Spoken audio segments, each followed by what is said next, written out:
Hi friends, welcome to JINCY'S Academy. നമ്മൾ 2017 LDC Trivandrum Malappuram question പേപ്പറാണ് ഇപ്പോൾ ഡിസ്കസ് ചെയ്യുന്നത്. അപ്പോൾ നമുക്ക് പെട്ടെന്ന് ക്വസ്റ്റ്യൻ പേപ്പറിലേക്ക് പോകാം. ഫസ്റ്റ് ക്വസ്റ്റ്യൻ, കേരളത്തിൻ്റെ ഏറ്റവും തെക്കേ അറ്റത്തുള്ള നദി ഏതാണ്? കേരളത്തിൻ്റെ തെക്കേ അറ്റത്തുള്ള നദി ഏതാണ്? നെയ്യാറാണ്. കേരളത്തിൻ്റെ തെക്കേ അറ്റത്തുള്ള നദി ഏതാണ്? നെയ്യാറാണ്. അപ്പോൾ നമുക്ക് ഇതുമായിട്ട് ബന്ധപ്പെട്ട് ഈ ക്വസ്റ്റ്യനുമായിട്ട് ബന്ധപ്പെട്ട് അനുബന്ധ ക്വസ്റ്റ്യൻസും അതിൻ്റെ ആൻസേഴ്സും പെട്ടെന്ന് പഠിക്കാം. കേരളത്തിലെ ഏറ്റവും വടക്കേ അറ്റത്തെ നദി ഏതാണ്? മഞ്ചേശ്വരം പുഴയാണ്. മഞ്ചേശ്വരം പുഴ എത്ര കിലോമീറ്റർ നീളമുണ്ട്? 16 കിലോമീറ്റർ നീളമാണ്. കേരളത്തിലെ ഏറ്റവും വടക്കേ അറ്റത്തെ നദി മഞ്ചേശ്വരം പുഴ 16 കിലോമീറ്ററാണ് നീളം. അപ്പോൾ നമുക്ക് നോക്കാം, ഒരു പുഴ നദിയായി പരിഗണിക്കുന്നത് എത്ര കിലോമീറ്റർ ദൂരം ഒഴുകുമ്പോഴാണ്? എത്ര കിലോമീറ്ററിൽ കൂടുതൽ ദൂരം ഒഴുകുമ്പോഴാണ്? 15 കിലോമീറ്ററിൽ കൂടുതൽ ദൂരം ഒഴുകുമ്പോഴാണ് ഒരു പുഴ നദിയായി പരിഗണിക്കപ്പെടുന്നത്. അപ്പോൾ കേരളത്തിലെ ആകെ നദികളുടെ എണ്ണം എല്ലാവർക്കും അറിയാം, എത്രയാണ്? 44.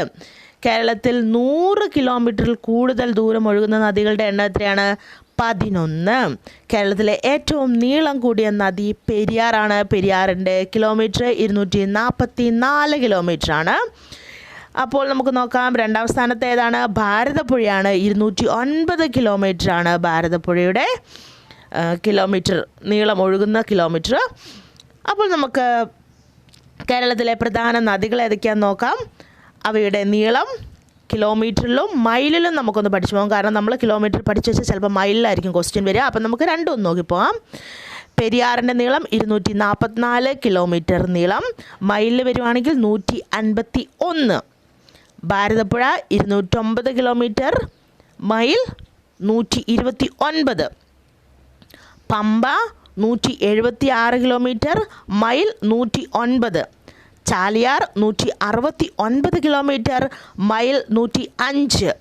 ചാലക്കുടി പുഴ 145.5 കിലോമീറ്റർ നീളം, മൈൽ 90. കണ്ണൂരിലെ രാമപുരം പുഴയാണ് കടലിൽ പതിക്കുന്ന കേരളത്തിലെ ഏറ്റവും ചെറിയ നദി. കണ്ണൂരിലെ രാമപുരം പുഴ കടലിൽ പതിക്കുന്ന കേരളത്തിലെ ഏറ്റവും ചെറിയ നദി. ഏറ്റവും കൂടുതൽ നദികൾ ഒഴുകുന്ന ജില്ല കാസർഗോഡാണ്. എത്രയുണ്ട്? 12 നദികളാണ് കാസർഗോഡ് ജില്ലയിലൂടെ ഒഴുകുന്നത്. ചിനാർ വന്യജീവി സങ്കേതത്തിലൂടെ ഒഴുകുന്ന നദി ഏതാണ്? പാമ്പാർ. കേരളത്തിലെ ഏറ്റവും മലിനീകരണം കുറഞ്ഞ നദി ഏതാണ്? കുന്തിപ്പുഴയാണ്. അപ്പോൾ നമുക്ക് ഈ പഠിച്ചു വന്നത് ഒന്നും കൂടെ റിവൈസ് ചെയ്യാം. കേരളത്തിലെ ഏറ്റവും വടക്കേ അറ്റത്തെ നദി മഞ്ചേശ്വരം പുഴ, 16 കിലോമീറ്റർ നീളം. ഒരു പുഴ നദിയായി പരിഗണിക്കുന്നത് 15 കിലോമീറ്ററിൽ കൂടുതൽ ദൂരം ഒഴുകുമ്പോഴാണ്. കേരളത്തിലെ ആകെ നദികളുടെ എണ്ണം 44. കേരളത്തിൽ 100 കിലോമീറ്ററിൽ കൂടുതൽ ദൂരം ഒഴുകുന്ന നദികളുടെ എണ്ണം 11. കേരളത്തിലെ ഏറ്റവും നീളം കൂടിയ നദി പെരിയാർ 244 കിലോമീറ്റർ, 209 കിലോമീറ്ററുള്ള ഭാരതപ്പുഴയാണ് രണ്ടാം സ്ഥാനത്ത്. പെരിയാറിൻ്റെ നീളം 244, മൈലിൽ പറയുകയാണെങ്കിൽ 151 mile. Bharathappuzha 209 kilometre, 129 mile. Pamba 176 kilometre, 109 mile. Chaliyar 169 kilometre, 105 mile. Chalakudy പുഴ 145.5 കിലോമീറ്റർ, 90 മൈൽ. കണ്ണൂരിലെ രാമപുരം പുഴയാണ് കടലിൽ പതിക്കുന്ന കേരളത്തിലെ ഏറ്റവും ചെറിയ നദി.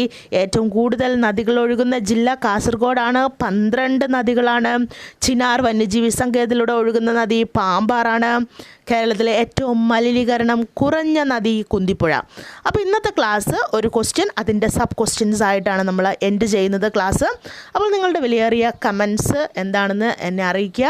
അപ്പോൾ ഈ രീതി തന്നെയാണോ നിങ്ങൾ ക്ലാസ് ആഗ്രഹിക്കുന്നത്? നിങ്ങളുടെ എല്ലാ സജഷൻസും കമൻറ്റ് ബോക്സിൽ പറയുക. ക്ലാസ് ഇഷ്ടപ്പെട്ടിട്ടുണ്ടെങ്കിൽ ലൈക്ക് ചെയ്യുക, നിങ്ങളുടെ ഫ്രണ്ട്സിനും ഷെയർ ചെയ്ത് കൊടുക്കുക. അപ്പോൾ നമ്മളിതൊരു ക്രാഷ് കോഴ്സായിട്ട് ഇന്ന് ആരംഭിക്കുകയാണ്. എക്സാമിൻ്റെ തലേ ദിവസം വരെ ക്ലാസ് തരണമെന്നാണ് ഞാൻ ആഗ്രഹിക്കുന്നത്. സോ എല്ലാവർക്കും ബെസ്റ്റ് വിഷസ്. എല്ലാവരും നന്നായി പഠിക്കുക. നിങ്ങളുടെ സ്വപ്ന ജോലിയിലേക്ക് എത്രയും പെട്ടെന്ന് നിങ്ങൾക്ക് എത്തിച്ചേരാൻ സാധിക്കട്ടെ. Best wishes.